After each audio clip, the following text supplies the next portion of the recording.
ദൈവത്തിന് കൊടാകൊടി സ്തോത്രം അർപ്പിക്കുന്നു. സന്തോഷത്തോടെ ഈ കൺവെൻഷൻ യോഗങ്ങളിലായിരിക്കുന്ന നിങ്ങളെല്ലാവരെയും ദൈവം അനുഗ്രഹിക്കട്ടെ.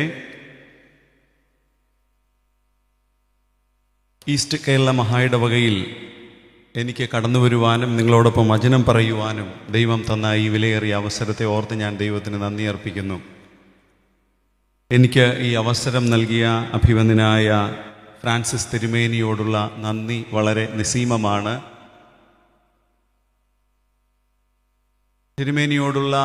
തിരുമേനിയുടെ ആ ഒരു പ്രത്യേക സ്നേഹം, കരുതൽ, അത് ഏറ്റവും വലുതാണ്.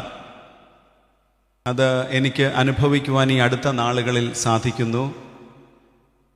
തിരുമേനിയും ബിഷപ്പമ്മയെയും മക്കളെയും ഒക്കെ ദൈവം അനുഗ്രഹിക്കട്ടെ. ഈ നാളുകളിൽ തിരുമേനിയുടെ ശുശ്രൂഷ ഞങ്ങൾക്കും ലഭിക്കുന്നത് ഏറ്റവും അനുഗ്രഹമായി ഞങ്ങൾ മനസ്സിലാക്കുന്നു.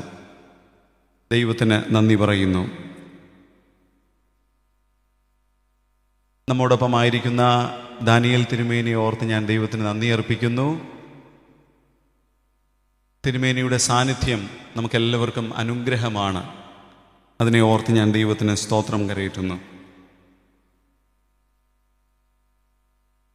ഈ മഹായിടവകയിലെ ആത്മായ സെക്രട്ടറിയായ ശ്രീ വർഗീസ് ജോർജ് അവർക്കോടുള്ള നന്ദിയും സ്നേഹവും ഞാൻ അറിയിക്കുന്നു. പ്രാർത്ഥനയോടെ ഈ മഹായിടവകയെ നയിപ്പാൻ ദൈവം കൊടുത്തിരിക്കുന്ന എല്ലാ കൃപകൾക്കായും ദൈവത്തിന് നന്ദി. മാത്തുക്കുട്ടിയച്ഛൻ, ഞങ്ങൾക്കൊരുമിച്ച് വൈദിക വിദ്യാഭ്യാസം ചെയ്യുവാൻ ദൈവം സഹായിച്ചു. വളരെ സ്നേഹിക്കുകയും വേദപുസ്തകത്തിൽ വളരെ അഗാധമായ ജ്ഞാനമുള്ള ഒരു അച്ഛനാണ്. അച്ഛൻ്റെ ശുശ്രൂഷകൾക്കായി ഞാൻ ദൈവത്തിന് സ്തോത്രം ചെയ്യുന്നു. ഞാൻ കണ്ണമുല്ല പഠിക്കുമ്പോഴൊക്കെ ആകപ്പാട് പ്രിലിമിനറി മാത്രമേ ഹീബ്രുവും ഗ്രീക്കും ഒക്കെ ചെയ്തിട്ടുള്ളൂ. ഞാൻ ഓർക്കുന്നു, എന്നെ ഒരുപാട് ഹെൽപ്പ് ചെയ്തിട്ടുണ്ട് മാത്തുക്കുട്ടി അച്ഛൻ. അച്ഛനോടുള്ള നന്ദിയും സ്നേഹവും അറിയിക്കുന്നു. ശ്രീ ടി ജോയ് കുമാർ അവർ രജിസ്ട്രാർ, അവരോടുള്ള നന്ദിയും സ്നേഹവും അറിയിക്കുന്നു. അതോടൊപ്പം ജനറൽ കൺവീനേഴ്സായി പ്രവർത്തിക്കുന്ന reverend Johny Joseph, reverend Maxin John, Shri P J George Kutty എന്നിവരോടുള്ള നന്ദിയും സ്നേഹവും അറിയിക്കുന്നു. അച്ഛൻ മാക്സിൻ ജോൺ അച്ഛൻ സിനഡ് മിഷൻ ഡയറക്ടറായിരുന്നപ്പോഴെല്ലാം ഞങ്ങളുടെ പല ഫീൽഡുകളിലും നോർത്ത് ഇന്ത്യയിലൊക്കെ സന്ദർശിച്ചിട്ടുണ്ട്. അച്ഛനോടൊപ്പം പ്രവർത്തിപ്പാനുള്ള ഒരു അവസരം ദൈവം തന്നിട്ടുണ്ട്. അതിനായി ഞാൻ ദൈവത്തിന് നന്ദി പറയുന്നു. അതോടൊപ്പം publicity convener reverend Jefferson P Johnson, PRO ആയി പ്രവർത്തിക്കുന്ന ശ്രീ വിജു പി ചാക്കോ, ശ്രീ റോബിൻ ഐസക് എന്നിവരോട് എല്ലാവരോടുമുള്ള നന്ദി ഈ സ്നേഹത്തിൽ ഞാൻ അറിയിക്കുന്നു. നമുക്കൊരുമിച്ച് ഇപ്രകാരമായിരിക്കാൻ ദൈവം തന്ന ഈ വലിയ കൃപയ്ക്കായി, പ്രത്യേകിച്ച് എന്നെപ്പോലെയുള്ള ഒരു സാധാരണ വ്യക്തിയെ ഈ മഹായിടവക കൺവെൻഷനിൽ വചനം പറയുവാൻ ക്ഷണിച്ചതിന് ഞാൻ എത്രയും ദൈവസന്നിധിയിൽ കടപ്പെട്ടിരിക്കുന്നു. നിങ്ങളോടെല്ലാവരോടുമുള്ള നന്ദിയും സ്നേഹവും ഞാൻ അറിയിക്കുന്നു. നമുക്ക് ഒരുമിച്ച് മിഷൻ പ്രവർത്തനങ്ങളിലായിരിക്കാം. കൊയറിനെ ഓർത്ത് ഞാൻ ദൈവത്തിന് നന്ദി പറയുന്നു. എനിക്ക് പാട്ട് ഒരുപാട് ഇഷ്ടമാണ്. ഞാൻ കൊയറിൻ്റെ പാട്ടുകൾ നന്നായിട്ട് ആസ്വദിച്ചു. ഇൻസ്ട്രുമെൻറ്റ്സ് കൈകാര്യം ചെയ്യുന്നവരെല്ലാവരെയും ദൈവം അനുഗ്രഹിക്കട്ടെ. നമ്മുടെ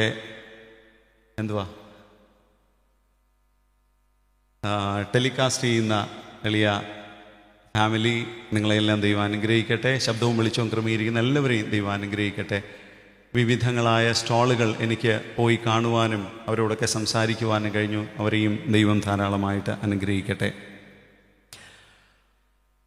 ഞങ്ങളൊരു മിഷണറി കുടുംബമാണ്. ഞാൻ ചില കാര്യങ്ങളൊക്കെ പറഞ്ഞല്ലോ. ഇന്നും എത്ര കണ്ട് പറയാൻ പറ്റും എന്നെനിക്ക് തോന്നുന്നില്ല. സമയം അല്ല പ്രശ്നം. പക്ഷേ ലീസൺ ജോസഫ് അച്ഛൻ പറഞ്ഞതുപോലെ പല കാര്യങ്ങളും തെറ്റിദ്ധരിക്കപ്പെടുന്ന ഒരു കാലഘട്ടത്തിലാണ് നാം ഇപ്പോൾ ജീവിക്കുന്നത്. അപ്പോൾ അതുകൊണ്ട് നമുക്കൊരുമിച്ച് പ്രാർത്ഥിക്കാം. ശുശ്രൂഷകളെ ഓർത്ത്, പ്രവർത്തനങ്ങളെ ഓർത്ത്, വിവിധങ്ങളായ ശുശ്രൂഷകളെ ഓർത്ത് നമുക്ക് ദൈവത്തോട് പ്രാർത്ഥിക്കാം. എന്നെയും മിഷണറിമാരെയും നമ്മെല്ലാവരെയും നടത്തുന്ന ദൈവം ഒരുവനാണ്. ആ ദൈവം നമ്മെല്ലാവരെയും അത്ഭുതകരമായിട്ട് വഴി നടത്തും. ഇന്നത്തെ ചിന്തയ്ക്കായിട്ട് എടുത്തിരിക്കുന്ന വേദഭാഗം ആർക്കെങ്കിലും ഒരാൾക്ക് വായിക്കാം. എഹെസ്കേൽ പ്രവാചകൻ്റെ പുസ്തകം 37-ാമത്തെ അധ്യായം അതിൻ്റെ 10-ാമത്തെ വാക്യം. എഹെസ്കേൽ പ്രവാചകൻ്റെ പുസ്തകം 37-ാം അധ്യായം അതിൻ്റെ 10-ാമത്തെ വാക്യം. അവൻ എന്നോട് കൽപ്പിച്ചതുപോലെ ഞാൻ പ്രവചിച്ചപ്പോൾ ശ്വാസം അവരിൽ വന്നു. അവർ ജീവിച്ച് ഏറ്റവും വലിയ സൈന്യമായി നിവർന്നു നിന്നു. ദൈവനാമം മഹത്വപ്പെടട്ടെ. യെഹെസ്കേൽ പ്രവാചകനിലൂടെ സംസാരിക്കുന്ന ദൈവത്തിൻ്റെ ആത്മാവിനെയാണ് നമുക്കിവിടെ കാണുവാനായിട്ട് കഴിയുന്നത്. ഒരു അസ്ഥി കൂമ്പാരത്തിൻ്റെ നടുവിൽ കൊണ്ട് നിർത്തിയിട്ട് പ്രവാചകനോട് ദൈവത്തിൻ്റെ ആത്മാവ് ചോദിക്കുന്ന ഒരു വലിയ ചോദ്യമുണ്ട്. എന്തുവാണ്? ഈ അസ്ഥികൾ ജീവിക്കുമോ? താഴ്വരയുടെ മധ്യേ, പ്രതീക്ഷയില്ലാത്തതിൻ്റെ മധ്യേ, ഒരല്പം പോലും പ്രതീക്ഷയില്ലാത്തതിൻ്റെ മധ്യേ പ്രവാചകനെ കൊണ്ട് നിർത്തിയിട്ട് ദൈവത്തിൻ്റെ ആത്മാവ് ചോദിക്കുവാണ്, ഈ അസ്ഥികൾ ജീവിക്കുമോ?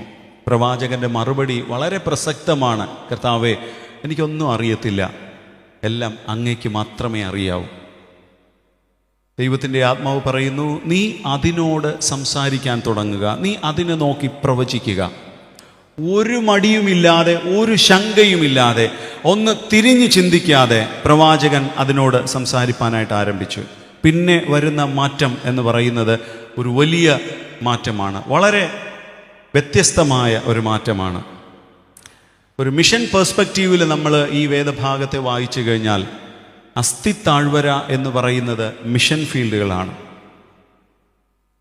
അസ്ഥി കഷ്ണങ്ങൾ എന്ന് പറയുന്നത് തകർന്നു കിടക്കുന്ന മനുഷ്യജീവിതങ്ങളാണ്. അതിൻ്റെ മധ്യേ നിർത്തിയിട്ട് പലപ്പോഴും ദൈവം മിഷണറിമാരോട് ചിലത് ചെയ്യുവാൻ പറയും. അത് പറയുമ്പോൾ തിരിഞ്ഞും പിരിഞ്ഞും ചിന്തിക്കാതെ, ഒരു തേർഡ് ഒപ്പീനിയന് വേണ്ടി പോകാതെ അത് അതുപോലെ അനുസരിച്ചാൽ അവിടെ അത്ഭുതങ്ങൾ നടക്കും. Hallelujah, hallelujah. അതാണ് പറയുന്നത്, അവൻ എന്നോട് കൽപ്പിച്ചതുപോലെ ഞാൻ പ്രവചിച്ചപ്പോൾ ശ്വാസം അവരിൽ വന്നു, അവർ ജീവിച്ചു, ഏറ്റവും വലിയ സൈന്യമായി നിവർന്നു നിന്നു. ഇവിടെ 6-ാമത്തെ വാക്യം വായിക്കുമ്പോൾ ആത്മാവ് പറയുന്നു, പ്രവാചകൻ ചെയ്യുന്നു. ആത്മാവ് എന്ത് പറയുന്നു അത് പ്രവാചകൻ ചെയ്യുന്നു എന്നാണ് കാണുന്നത്. 3-ാമത്തെ വാക്യത്തിൽ ഈ അസ്ഥികൾ ജീവിക്കുമോ? കർത്താവേ, നീ തന്നെ എല്ലാം അറിയുന്നു. പ്രിയപ്പെട്ട ദൈവത്തിൻ്റെ മക്കളെ, നമ്മുടെയൊക്കെ ഇന്ന് ഈ ശബ്ദം കേൾക്കുന്നവരോട് എനിക്ക് ആമുഖമായി പറയുവാനുള്ള ഒരേ ഒരു കാര്യം, ആരുടെയെങ്കിലും ജീവിതത്തിൽ ഇതുപോലെയുള്ള തകർന്ന അവസ്ഥയിലൂടെയാണ് നിങ്ങൾ കടന്നു പോകുന്നെങ്കിൽ, ഒരുപക്ഷെ മാനുഷികമായി നാം പറഞ്ഞേക്കാം, ഇനി ഇത് ഇമ്പോസിബിൾ ആണ്, ഇതിനി സാധ്യമേ അല്ല, ഇനി ഇത് ഒരു കാലത്തും നടക്കത്തില്ല, ഇനി എന്നെ കൊണ്ടതിന് കഴിയത്തില്ല എന്ന് ഓർത്ത് വേദനിക്കുന്ന ഏതെങ്കിലും വിഷയത്തിൻ്റെ മേൽ അകമേയെങ്കിലും കരയുന്ന ആരെങ്കിലും ഈ ശബ്ദം കേൾക്കുന്നെങ്കിൽ, ദൈവത്തിൻ്റെ ആത്മാവ് പറയുന്നു, നീ അതിൻ്റെ മധ്യേ നിന്നുകൊണ്ട് ദൈവം നിന്നോട് പറയുന്നത് പറയുവാൻ തയ്യാറായാൽ, ഹല്ലേലൂയ, നിന്റെ ചുറ്റുപാട് നിൽക്കുന്ന എല്ലാ പ്രതിസന്ധികളെയും മാറ്റുവാൻ ഞാൻ നിന്റെ കൂടെ ഉണ്ട് എന്ന് ദൈവം പറയുന്നു. നമുക്ക് വചന ശുശ്രൂഷയിലോട്ട് കടക്കാം. ഒരു നിമിഷം നമുക്ക് കണ്ണുകളെ അടയ്ക്കാം, ദൈവത്തോട് പ്രാർത്ഥിക്കാം.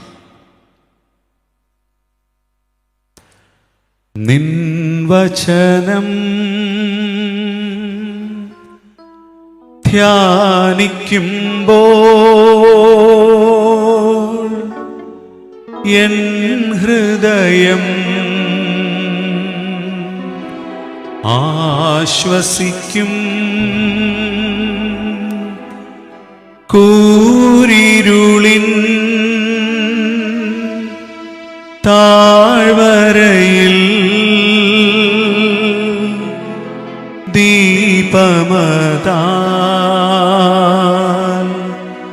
നിൻമൊഴികൾ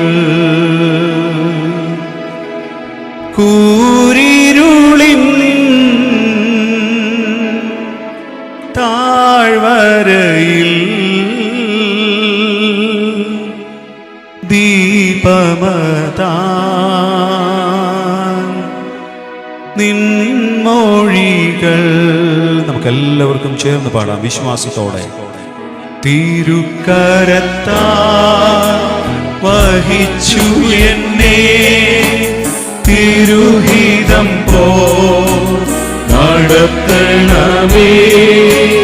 തിരുക്കരത്താൽ വഹിച്ചു എന്നെ തിരുഹിതം പോ നടത്തണമേ. കുശവൻ കയ്യിൽ കളിമണ്ണു ഞാൻ അനുദിനം നീ പണിയണമേ. കുശവൻ കയ്യിൽ കളിമണ്ണു ഞാൻ അനുദിനം നീ പണിയണമേ. നമുക്ക് പ്രാർത്ഥിക്കാം.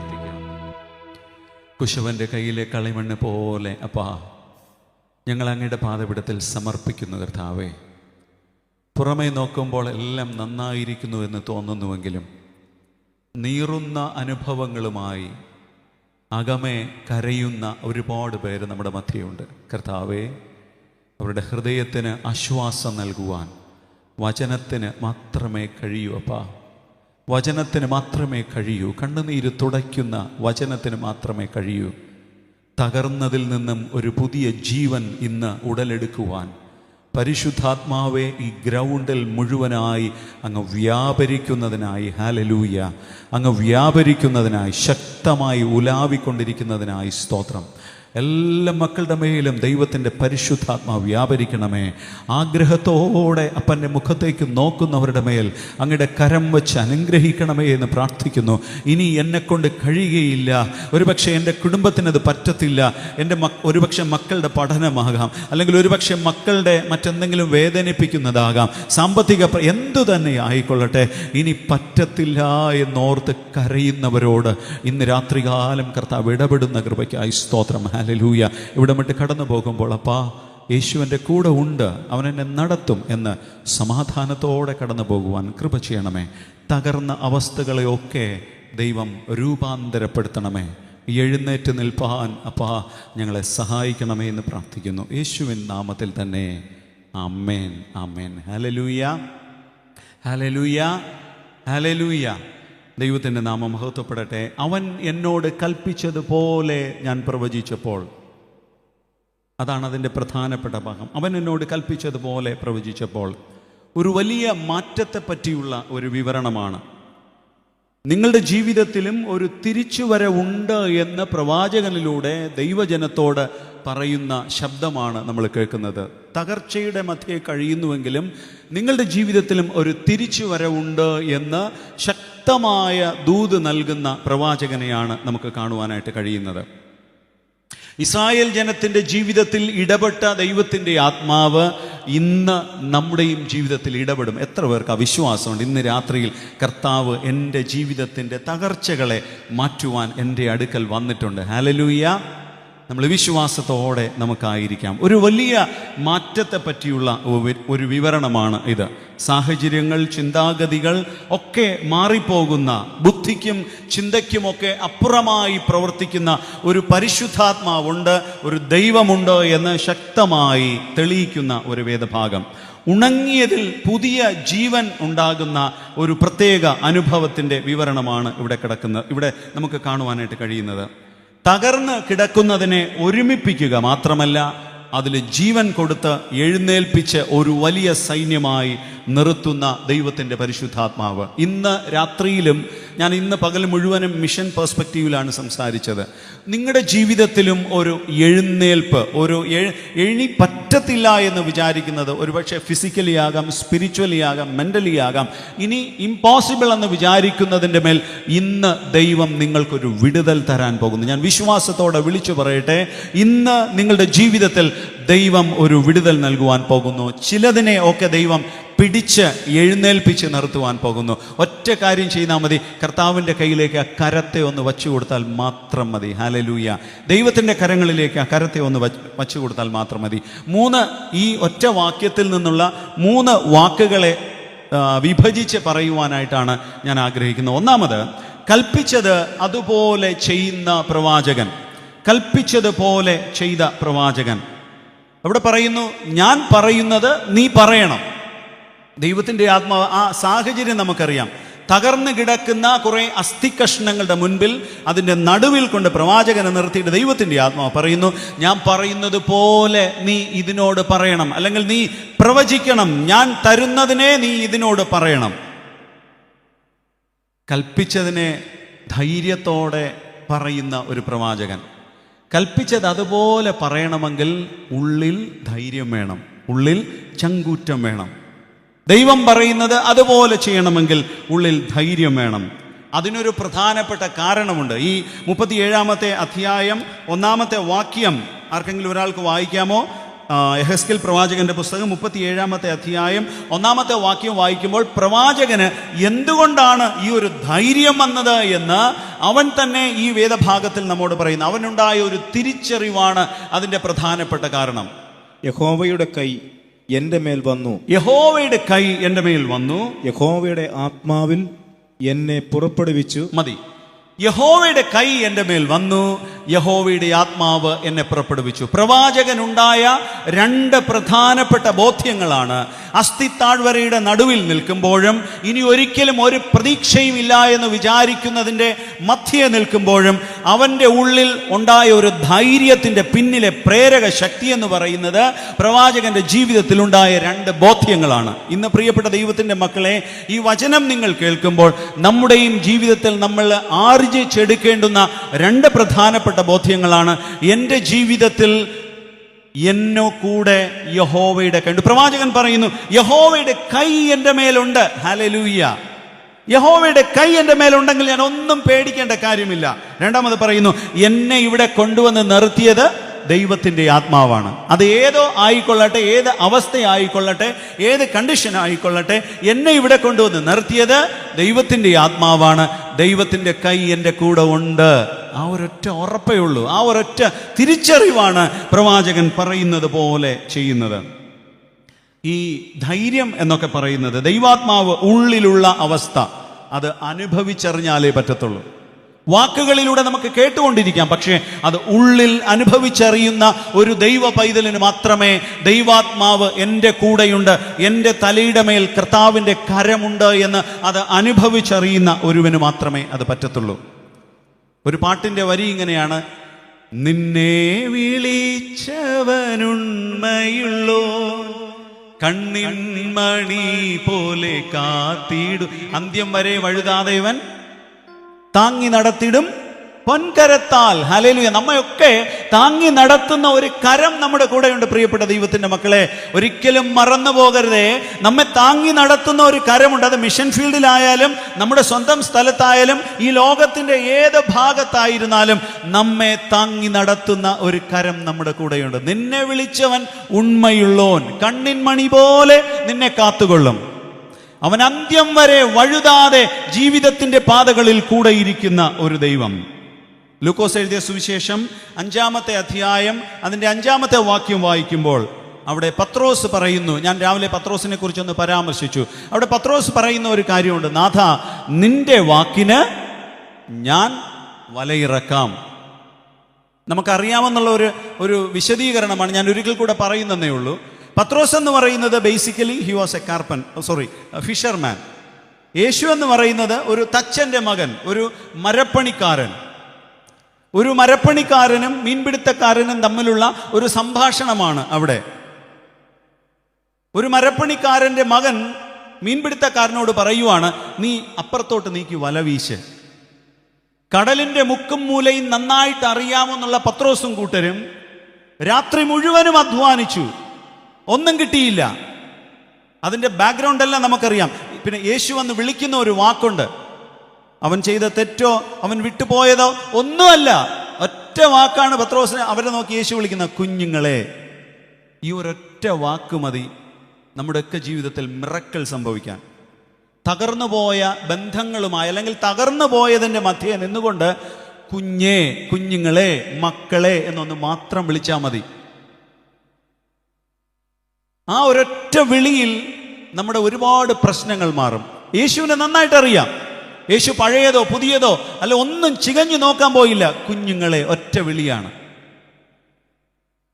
പത്രോസ് വിചാരിച്ചു, അവൻ ഒന്ന് തീരുമാനിച്ചു, ഇന്നലെ രാത്രി മുഴുവനും ഈ നിമിഷം വരെയും ഞാൻ പ്രവർത്തിച്ചത്, ഞാൻ ഓടി നടന്നത് എൻ്റെ കഴിവ് കൊണ്ടാണ്. അവൻ പത്രോസ് തൻ്റെ കൂടെയുള്ളവരോട്, മറ്റുള്ളവരോട് പറയുന്ന ഒരു വലിയ സാക്ഷ്യം ഇതാണ്: ഞാൻ ഇതുവരെയും വല വിരിച്ചത് എൻ്റെയും നമ്മുടെ ഒരുമിച്ചുള്ള ഒരു കൂടിയിരുന്നുള്ള ആലോചനയുടെയും നമ്മുടെ ബുദ്ധിയുടെയും വെളിച്ചത്തിലാണ്. പക്ഷേ ഇനി ഇതാ ഞാൻ വിരിക്കാൻ പോകുന്നത് എൻ്റെ നാഥൻ്റെ വാക്കുകൾ കേട്ടിട്ടാണ്. അവിടെ പറയുന്ന, നാഥ, നിന്റെ വാക്കിന് ഞാൻ വലയിറക്കാം.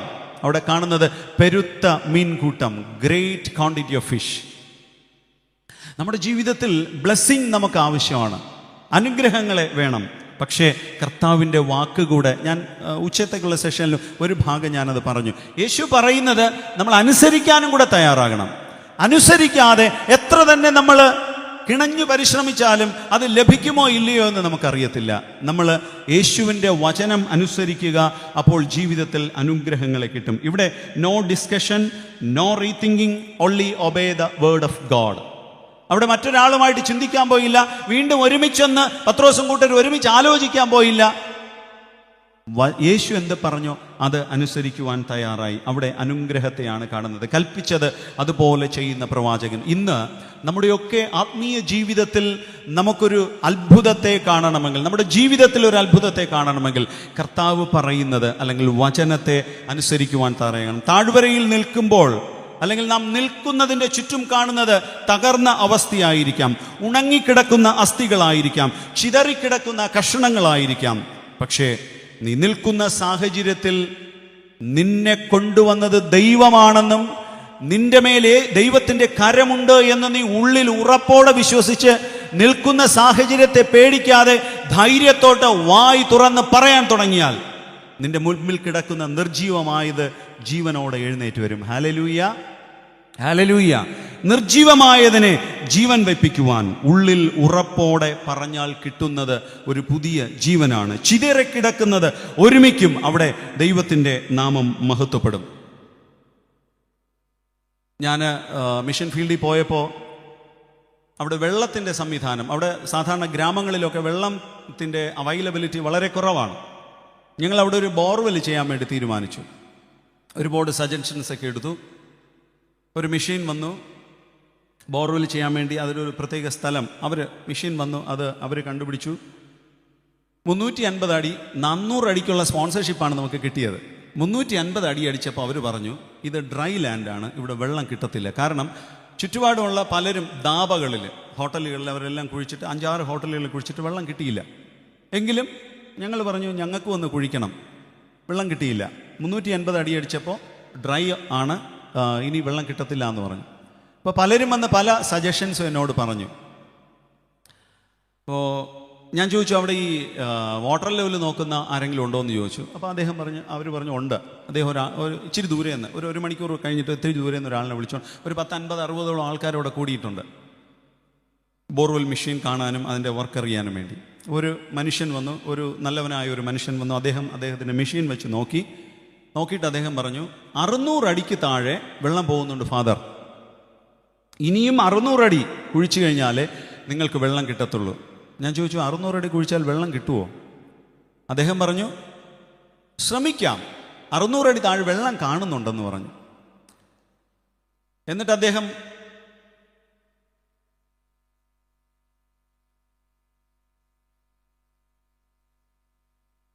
മൂന്ന് കാര്യങ്ങളാണ് അദ്ദേഹം പറഞ്ഞത്. മൈക്ക് മാറ്റി വെച്ച് പറഞ്ഞാൽ കേൾക്കത്തില്ല. ഈ 3 കാര്യങ്ങളും ഞാൻ സ്നേഹത്തോടെ പറഞ്ഞു, ഞങ്ങൾ ചെയ്യത്തില്ല എന്ന് പറഞ്ഞു. അദ്ദേഹത്തിന് പെട്ടെന്ന് ദേഷ്യം വന്നു. അപ്പം എന്നോട് ചോദിച്ചു, നിങ്ങൾ എന്തുവാ ചെയ്യുന്നതെന്ന് പറഞ്ഞു. ഞങ്ങൾ പറഞ്ഞു, ഞങ്ങൾ പ്രാർത്ഥിക്കുമെന്ന് പറഞ്ഞു. അദ്ദേഹം ഒരു കല്ല് അവിടെ മാർക്ക് ചെയ്ത് വെച്ചിട്ടുണ്ടായിരുന്നു. ഞങ്ങളന്ന് 4-5 മിഷണറിമാരുണ്ടായിരുന്നു, ഒരുപാട് ആൾക്കാരുണ്ട്. ഞങ്ങൾ ചെയ്തത്, ഉള്ളിൽ പേടിയാണ്, ഉള്ളിൽ ഒരു ധൈര്യമുണ്ട്, രണ്ടും മിക്സ്ഡ് ആയിട്ടുള്ള ഒരു അനുഭവമാണ്. അവിടെ 5 പേര് മുട്ടുകുത്തി. 5 പേര് മുട്ടുകുത്തി. അതിൻ്റെ കൈ ആ കല്ലിൻ്റെ പുറത്ത് ഒന്നിനോടൊന്ന് ചേർത്ത് വെച്ച് വലുതായിട്ടൊന്നും പ്രാർത്ഥിക്കാൻ പറ്റുകയുമില്ല.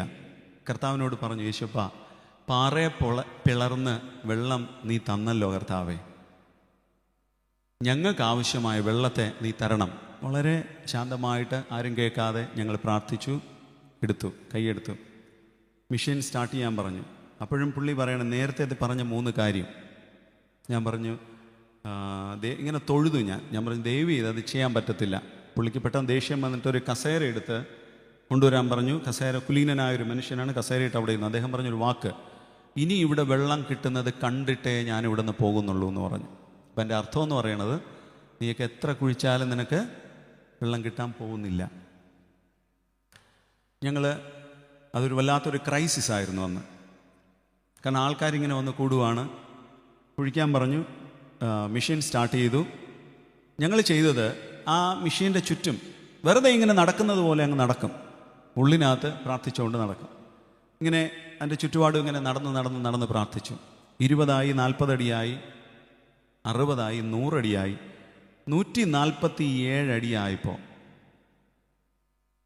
ഒരു വെള്ളത്തിൻ്റെ ഉറവിനെ കർത്താവ് നമുക്ക് തന്നു. ഹല്ലേലൂയ. 147 അടിയായപ്പോൾ 600 അടി കുഴിച്ചാലേ വെള്ളത്തിൻ്റെ അംശം കാണുള്ളൂ എന്ന് പറഞ്ഞ അനേകം പേരുടെ മുൻപിൽ 147ാമത്തെ അടിയിൽ ഒരു വെള്ളത്തിൻ്റെ ഉറവ് തുറന്നു. 400 അടി വരെ കുഴിച്ചപ്പോൾ പിന്നെ അങ്ങോട്ട് കുഴിക്കാൻ പറ്റാത്ത തരത്തിൽ പ്രഷറായി.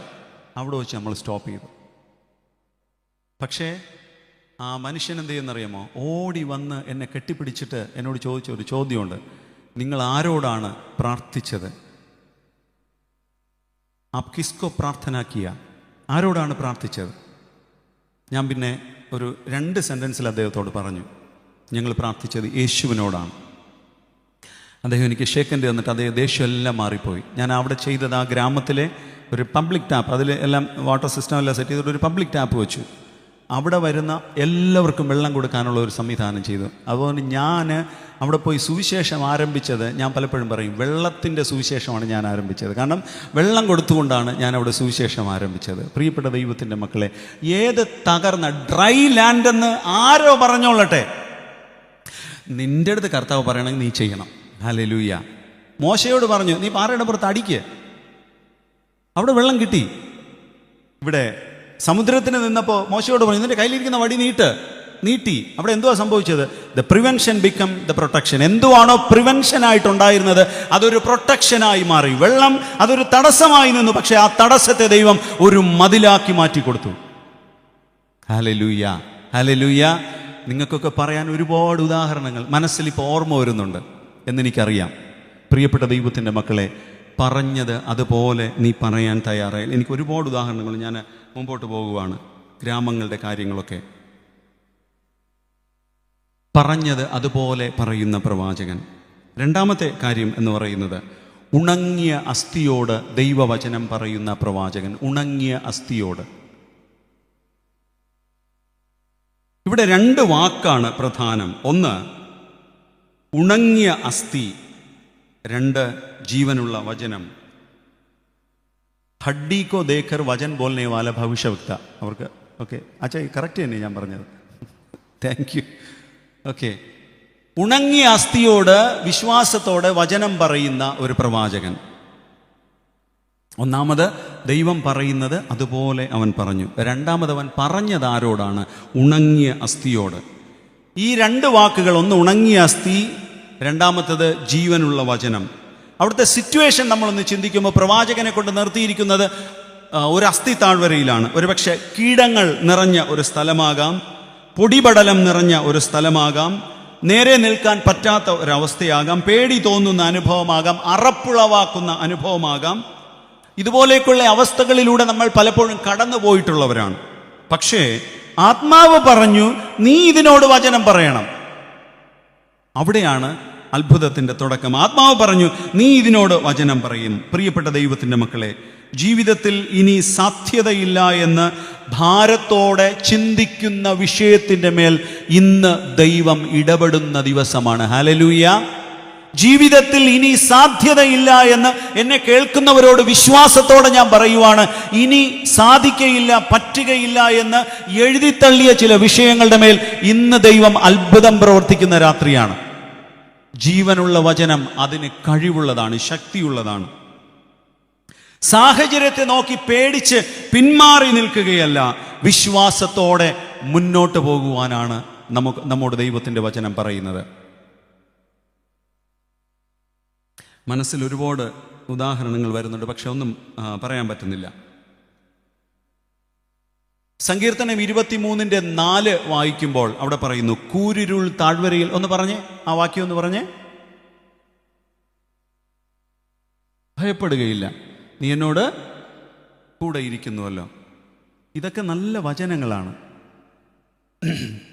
എൻ്റെ ജീവിതത്തിലൊക്കെ ചില ടെൻഷൻസ് പെട്ടെന്ന് വരുമ്പോൾ ഞാൻ എവിടെയെങ്കിലും പോയിരുന്ന ദൈവത്തോട് ഇങ്ങനെ പറയുമ്പോൾ എൻ്റെ മനസ്സിൽ വ്യക്തമായിട്ട് ചില കാര്യങ്ങൾ ഞാൻ തുറന്നു പറയുക. ഒരു സഹോദരനെ പോലെ മകനും മോനും പഠിക്കാൻ പോയപ്പോൾ യാതൊരു അപ്പനമ്മയും പോലെ ഞങ്ങളുടെ മനസ്സിലും ആശങ്കകളുണ്ടായിരുന്നു. ഞാൻ മോക്ക് വേണ്ടി പ്രാർത്ഥിച്ചു. അതെനിക്ക് കഴിഞ്ഞ ആഴ്ചയാണ് അതിൻ്റെ റിസൾട്ട് കിട്ടി. മോക്ക് വേണ്ടി പ്രാർത്ഥിച്ചപ്പോൾ ദൈവം എന്നെ കാണിച്ചത് ഇങ്ങനെയുള്ള ഒരു കൈയാണ്, ഉയർത്തിപ്പിടിച്ചിരിക്കുന്ന ഒരു കൈ ദൈവം എന്നെ കാണിച്ചു. ഞാൻ അന്ന് പിന്നെ എല്ലാ ദിവസവും ഞാൻ മോക്ക് വേണ്ടി പ്രാർത്ഥിക്കുമ്പോൾ ഈ ഉയർത്തിപ്പിടിച്ച ഒരു കരം എന്നെ ദൈവം കാണിച്ചു. ഞാൻ മോന് വേണ്ടി പ്രാർത്ഥിക്കുമായിരുന്നു. മോന് വേണ്ടി പ്രാർത്ഥിച്ചപ്പോൾ ഒരു പ്രത്യേക അവനൊരു മറ്റു സ്ഥലത്തോട്ട് പഠിക്കാൻ പോയപ്പോൾ മോന് വേണ്ടി ഞാൻ പോയിൻ്റ് അന്ന് ഞങ്ങളിരുന്ന് പ്രാർത്ഥിച്ചു. അപ്പോഴും ദൈവം എന്നെ കാണിച്ചത് ഇങ്ങനെ വിരിച്ചു പിടിച്ച ഒരു കൈയാണ്. പ്രിയപ്പെട്ട ദൈവത്തിൻ്റെ മക്കളെ, അത് ആ 2 സിംബൽസ് ഇന്നും ഞങ്ങളെ ധൈര്യപ്പെടുത്തുന്ന, ബലപ്പെടുത്തുന്ന, അതിൻ്റെ റിസൾട്ട് നമ്മൾ കണ്ടുകൊണ്ടേയിരിക്കുകയാണ്.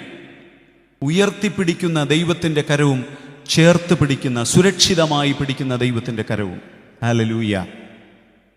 ഞാൻ മിഷൻ ഫീൽഡിലോട്ടൊക്കെ പോയപ്പോൾ ഒരുപാട് പ്രതിസന്ധികളുടെ മധ്യേ ഒരുപാട് പ്രശ്നങ്ങളുണ്ട്. കാരണം ഇതുപോലെ ഉണങ്ങിക്കിടക്കുന്ന അവസ്ഥകളുള്ള ഒരുപാട് ആൾക്കാരെ നമുക്കവിടെ കാണുവാനായിട്ട് കഴിയും. ജീവിതം ഉണങ്ങിപ്പോയ ജനത്തിൻ്റെ മധ്യയാണ് ഒരു മിഷണറി ശുശ്രൂഷ ചെയ്യുന്നത്. ലെയ്സൺ ജോസഫ് അച്ഛൻ, അഭിമന്യ തിരുമേനിയൊക്കെ വ്യക്തമായിട്ട് നിങ്ങളോട് പറഞ്ഞു, ഉണങ്ങിയ പോലുള്ള ജീവിതങ്ങളാണ് നമുക്ക് കാണുവാനായിട്ട് കഴിയുന്നത്. അവിടെയാണ് ഒരു മിഷൻ്റെ ആവശ്യം എന്ന് പറയുന്നത്.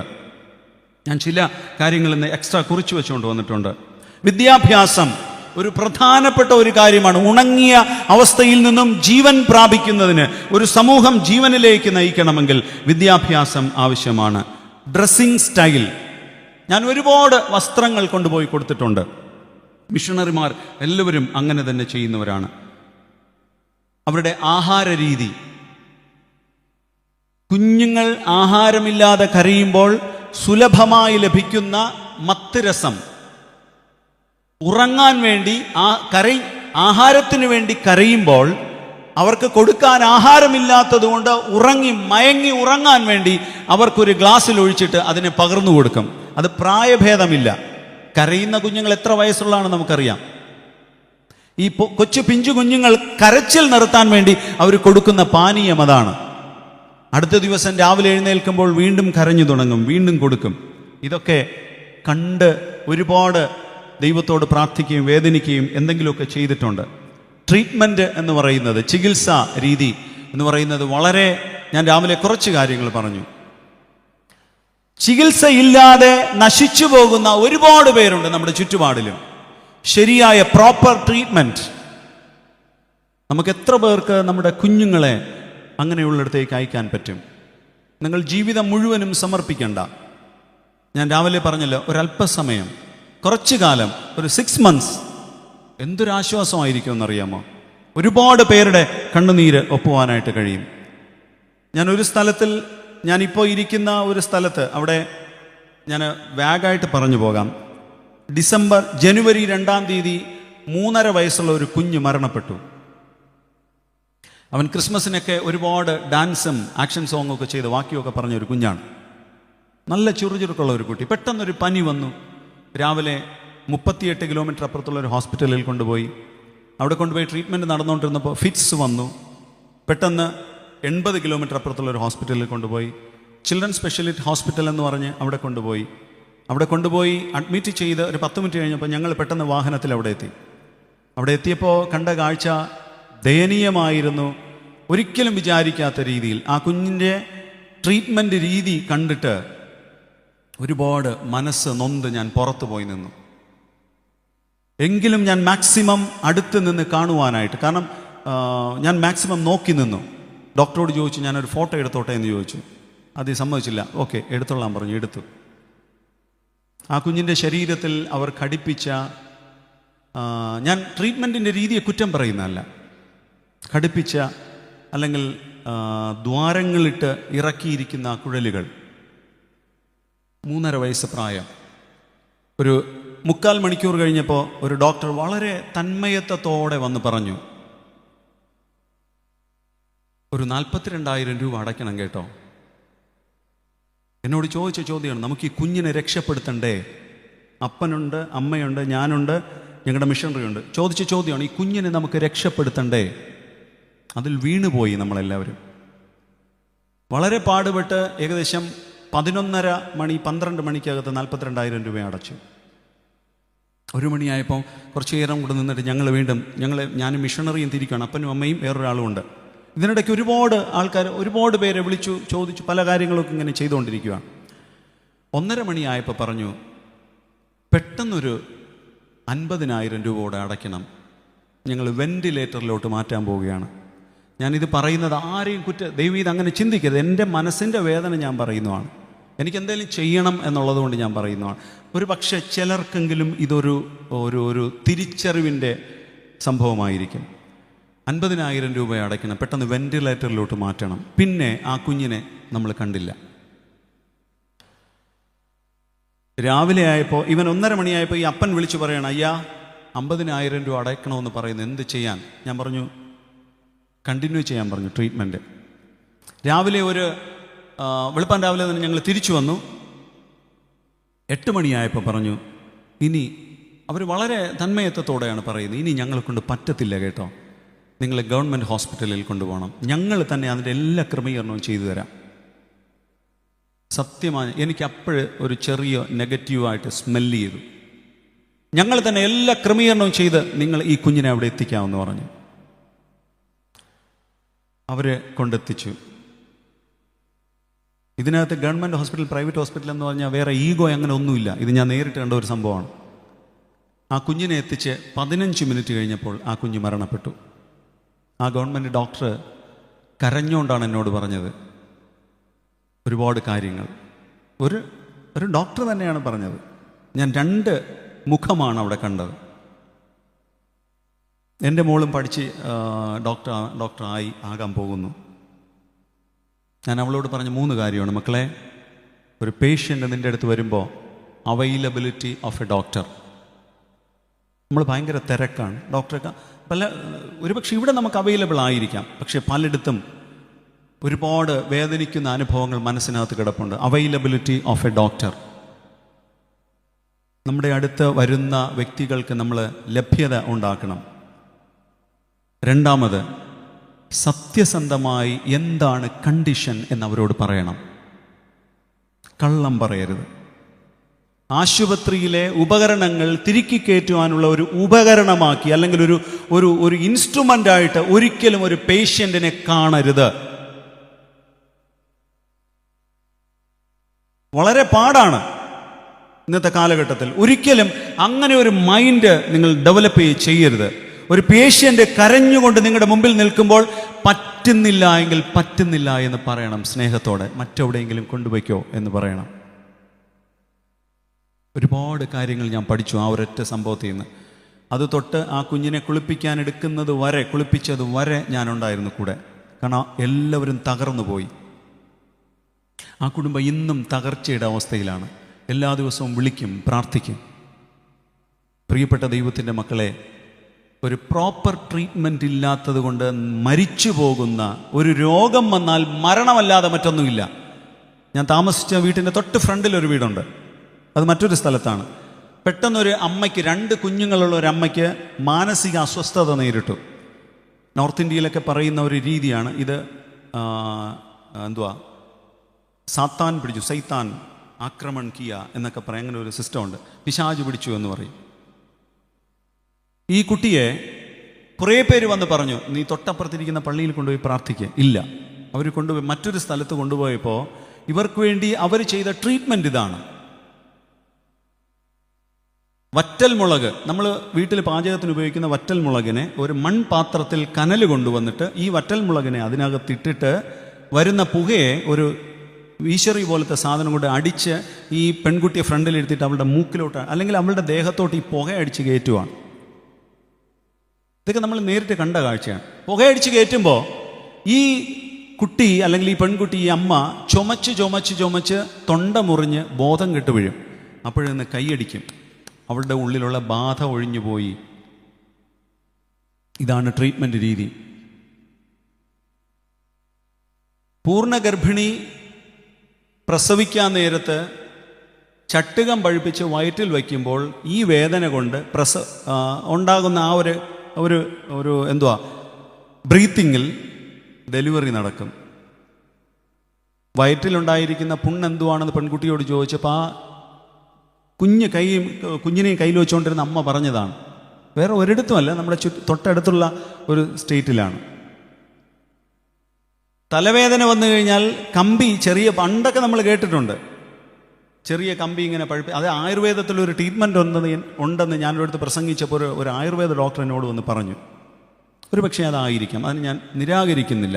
പക്ഷെ ഇന്നും ഇതുപോലെയുള്ള ചികിത്സാ രീതികൾ നമ്മുടെ ഭാരതത്തിൽ നിലനിൽക്കുന്നു. അവിടെയാണ് ഒരു മിഷണറിയുടെ ആവശ്യം എന്ന് പറയുന്നത്. വീടുകളില്ല, ആരാധനാ സ്ഥലങ്ങളില്ല. കീറിയ വസ്ത്രം ധരിക്കുന്ന ഒരു പെൺകുട്ടിക്ക് ശരിയായ വസ്ത്രം വാങ്ങിക്കൊടുക്കുവാൻ നിങ്ങൾക്ക് സാധിച്ചാൽ നിങ്ങൾ ഉണങ്ങിയ നിലത്തെ ശോഭയാക്കുന്ന ഒരു തിരുനാളമായി മാറും. ആഹാരമില്ലാതെ കരയുന്ന കുഞ്ഞുങ്ങൾക്ക് ഒരു നേരത്തെ ആഹാരം കഴിക്കുവാനുള്ള വക നിങ്ങൾ കൊടുത്താൽ നിങ്ങൾ ഒരു തിരുനാളമായി മാറി, ക്രിസ്തുവിന് വേണ്ടി എരിയുന്ന ഒരു തിരുനാളമായി മാറി. മക്കളുടെ വിവാഹത്തിന് എന്നോട് വന്ന അമ്മമാർ പറയും, അയ്യാ ദാലും പപ്പടവും വാങ്ങിത്തന്നാൽ മതി, അരി അവർ വാങ്ങിച്ചോളാം. ഞാനൊരു 5-6 വിവാഹങ്ങൾക്ക് വാങ്ങിക്കൊടുത്തിട്ടുണ്ട്. 20 കിലോ ദാല്, ഒരു 500 അല്ലെങ്കിൽ 1000 പേർക്കുള്ള പപ്പടം, ബാക്കിയെന്ന് പറഞ്ഞാൽ ചോറ്, പരിപ്പ് കറി, പപ്പടം. ഇതാണ് ഗ്രാൻഡ് ഫുഡ് എന്ന് പറയുന്നത്. ഒരു പെൺകുട്ടിയും ആൺകുട്ടിയും വിവാഹം കഴിഞ്ഞു കഴിഞ്ഞാൽ അവൻ ഒരു സൈക്കിളിൽ പെൺകുട്ടിയും വെച്ച് ചവിട്ടി അങ്ങ് പോകും. ഇതാണ് അവന് കിട്ടുന്ന ഡൗറി എന്ന് പറയുന്നത്. പ്രിയപ്പെട്ട ദൈവത്തിൻ്റെ മക്കളെ, നമ്മുടെയൊക്കെ ജീവിതത്തിൽ ദൈവം എന്തുമാത്രം സുഖ സൗകര്യങ്ങൾ, അനുഗ്രഹങ്ങൾ, സമ്പത്തുകൾ നൽകിയിരിക്കുന്നു. പഠിക്കാൻ ആഗ്രഹമുണ്ടായിരുന്നിട്ടും ഫീസ് കൊടുക്കാൻ കഴിയാതെ +1 ഇപ്പോഴും വീട്ടിൽ നിൽക്കുന്ന ഒരു കുട്ടി പലപ്പോഴും എന്നെ വിളിക്കാറുണ്ട്. ഒരുപാട് കുഞ്ഞുങ്ങൾ, അത് പെട്ടെന്ന് എൻ്റെ മനസ്സിൽ ഓർമ്മ വന്ന ഒരു കുട്ടിയുടെ കാര്യം പറഞ്ഞതേ ഉള്ളൂ. പഠിക്കാൻ ആഗ്രഹമുണ്ട്, നന്നായിട്ട് ഇംഗ്ലീഷ് സംസാരിക്കും. അവൾ 8ാം ക്ലാസ് വരെ സിറ്റിയിലൊരു സ്കൂളിലാണ് പഠിച്ചത്. സാമ്പത്തിക ബുദ്ധിമുട്ട് വന്നും കൊറോണ കൊണ്ടും ഗ്രാമത്തിലോട്ട് വന്നു. പിന്നെ സ്കൂളിൽ പഠിക്കാൻ പറ്റിയില്ല. 10ാം ക്ലാസ് വരെ പ്രൊമോട്ട് ചെയ്ത് പഠിപ്പിച്ചു ഞങ്ങൾ. പക്ഷേ അവിടെ നിന്ന് പിന്നെ ഇങ്ങ് വന്നതുകൊണ്ട് ഇപ്പോൾ പഠിക്കാൻ പറ്റാത്തൊരവസ്ഥയിൽ നിൽക്കുന്ന ഒരുപാട് കുഞ്ഞുങ്ങളുണ്ട്. അത് ഒരു കുട്ടിയുടെ കാര്യം മാത്രം പറഞ്ഞുള്ളൂ. ഇന്നിങ്ങോട്ട് കൺവെൻഷൻ കൊണ്ട് വരാൻ വേണ്ടി ഒരുങ്ങി ബിഷപ്പ് ഹൗസിലിരുന്നപ്പോൾ ഒരു അമ്മ എന്നെ വിളിച്ചു. കോയിൽപത്തൂർ എന്ന് പറയുന്ന ഒരു ഗ്രാമമുണ്ട്. ആ ഗ്രാമത്തിൽ ഒരു ബ്രസ്റ്റിൽ ക്യാൻസർ വന്ന് അത് റിമൂവ് ചെയ്ത ഒരമ്മ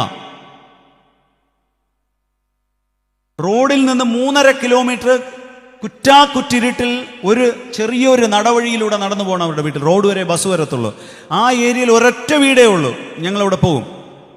ഈ രണ്ടുപേരും എത്ര വലിയ രാത്രിയിലും ഏത് സ്ഥലത്ത് ആരാധന വെച്ചാലും ഭാര്യയും ഭർത്താവും 2 മക്കളുണ്ട്, വിവാഹം കഴിഞ്ഞ് ജീവിക്കുന്നു.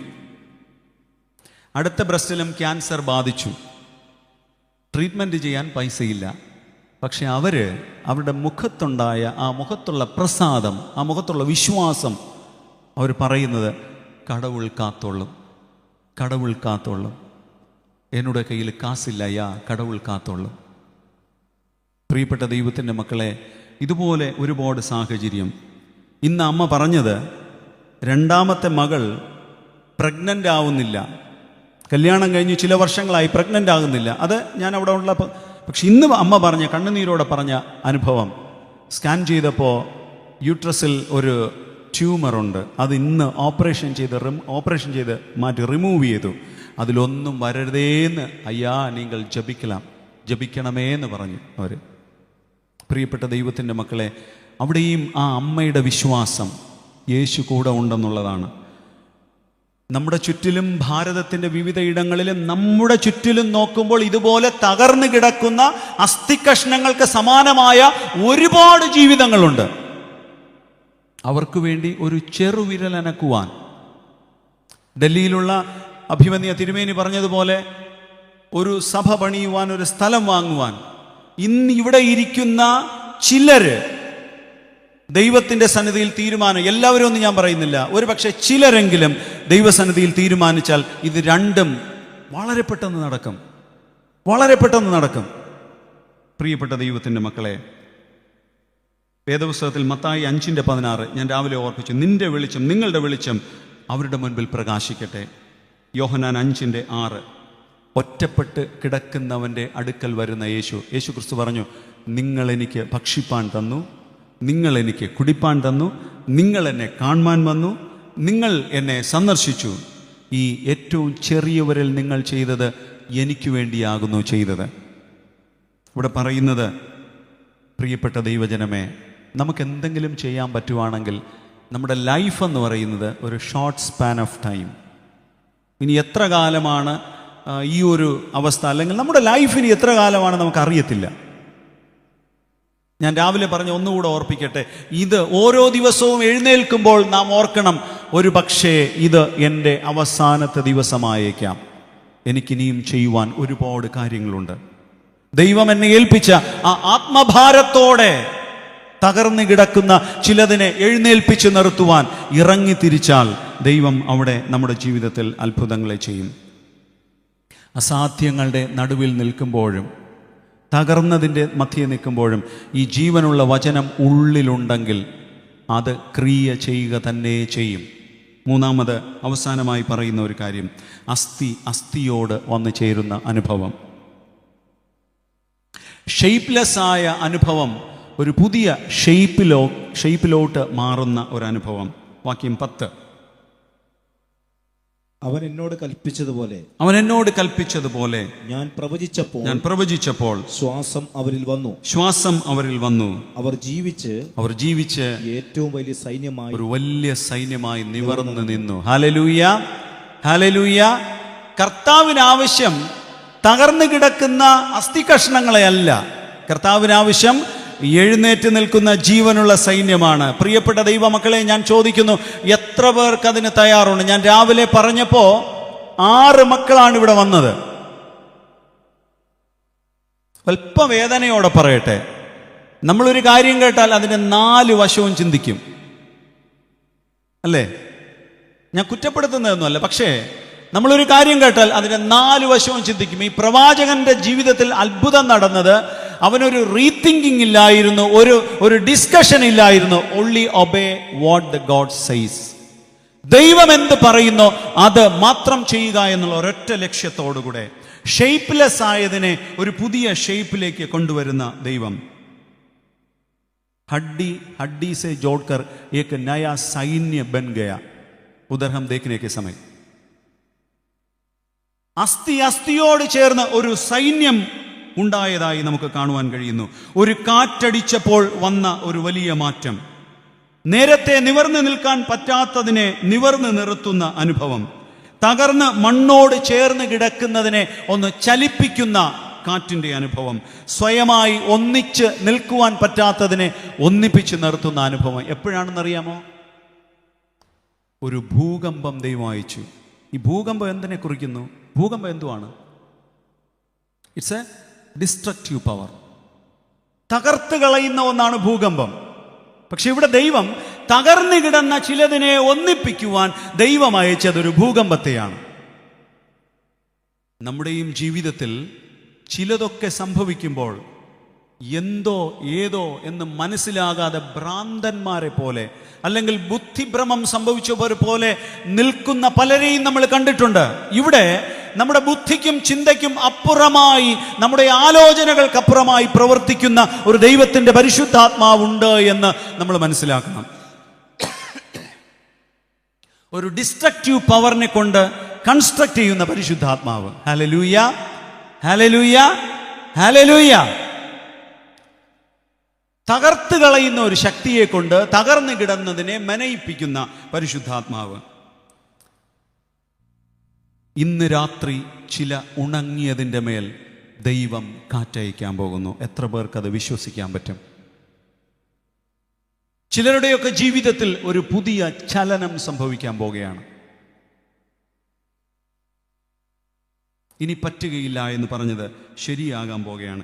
ചില ശരീരങ്ങളിൽ ദൈവം മാംസം വച്ചു പിടിപ്പിക്കാൻ പോകുന്നു. ഇനി ഒരിക്കലും യോജിക്കുകയില്ല എന്ന് പറയുന്ന എഴുതിത്തള്ളിയ ആരെങ്കിലും എൻ്റെ വചനം, അത് ഫാമിലി ലൈഫിലായിക്കൊള്ളട്ടെ, മറ്റ് വ്യക്തിബന്ധങ്ങളിലായിക്കൊള്ളട്ടെ, ഇനി പറ്റുകയില്ല എന്ന് പറഞ്ഞ് ഏതെങ്കിലും കാര്യങ്ങളുണ്ടെങ്കിൽ, ഹല്ലേലൂയ, ദൈവത്തിൻ്റെ ആത്മാവ് ഇന്ന് അതിനെ യോജിപ്പിക്കാൻ പോവുകയാണ്. ഹല്ലേലൂയ. നിങ്ങൾക്ക് വേണ്ടി ദൈവം ഒരു പ്രത്യേക ശക്തിയെ ഇവിടെ അയച്ചിട്ടുണ്ട്. നിങ്ങൾക്ക് വേണ്ടി ദൈവം ഒരു പ്രത്യേക ശക്തി അയച്ചിട്ടുണ്ട്. ചിലരെയൊക്കെ എൻ്റെ ദൈവം ഒന്ന് എഴുന്നേൽപ്പിച്ച് നിർത്താൻ പോവുകയാണ്. ചില മക്കളുടെയൊക്കെ ഉള്ളിൽ ഒരു തീജ്വാല കത്തിപ്പടരാൻ തുടങ്ങിയിട്ടുണ്ട്.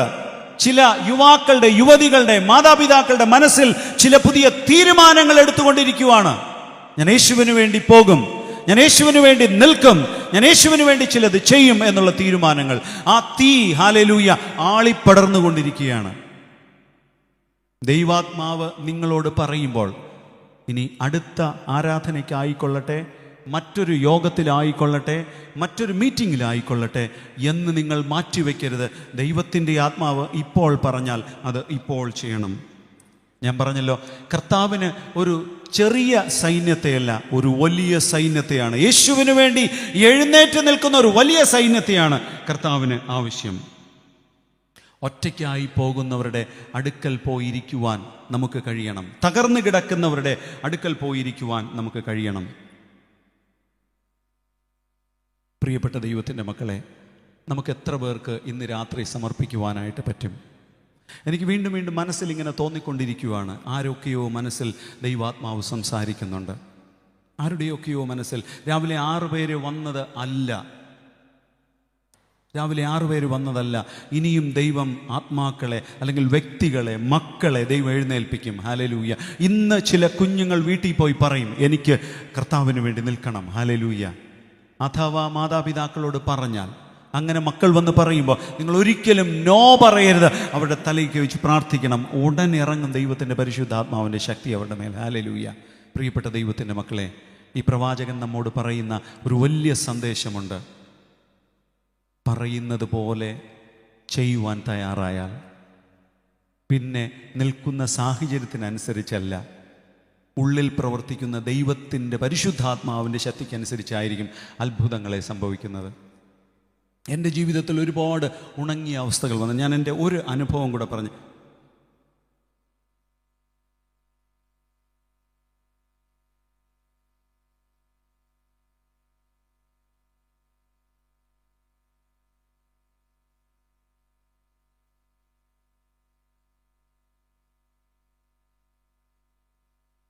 അവിടെ ഞങ്ങൾ പോകും.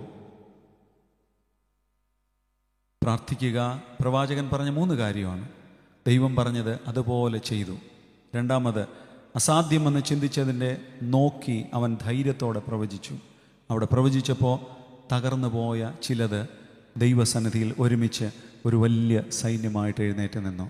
പ്രിയപ്പെട്ട, ഞാൻ വീണ്ടും അവസാനമായിട്ട് പറയുകയാണ്, ആർക്കെങ്കിലും കർത്താവിന് വേണ്ടി എഴുന്നേറ്റ് നിൽക്കുവാൻ നിങ്ങൾക്ക് ദൈവാത്മാവ് മനസ്സിൽ സംസാരിച്ചിട്ടുണ്ടെങ്കിൽ ആ വിഷയം വെച്ച് നിങ്ങൾ പ്രാർത്ഥിക്കുക. നിങ്ങളുടെ കുഞ്ഞുങ്ങൾ ഒരു മിഷണറിയായി പോകണമേ എന്ന് അമ്മമാരും അപ്പന്മാരും പ്രാർത്ഥിക്കണം. ക്രിസ്തു എവിടെ എൻ്റെ കുഞ്ഞിനെ അയക്കുന്നു? നമ്മുടെ ഇട്ടാവട്ടത്തിലിട്ട് കറക്കുകയല്ല ചെയ്യേണ്ടത്. ദൈവം എൻ്റെ കുഞ്ഞിനെ എവിടെ അയക്കാൻ പറയുന്നോ അവിടെ ഞാൻ അയക്കും. എവിടെ എൻ്റെ കുഞ്ഞിനെ അയക്കാൻ പറയുന്നു ഞാൻ അവിടെ അയക്കും. ആ ഒരു തീരുമാനത്തോടെ പ്രാർത്ഥിച്ചു നോക്ക്. സിറ്റുവേഷൻസ് ഒക്കെ മാറി മറിയും. അവരുടെ പഠന നിലവാരം വർദ്ധിക്കും. അവിടെ ബുദ്ധിയെ ദൈവം വർദ്ധിക്കും. ബുദ്ധിയില്ലാത്തതിൻ്റെ മേൽ ദൈവം ബുദ്ധി തരും.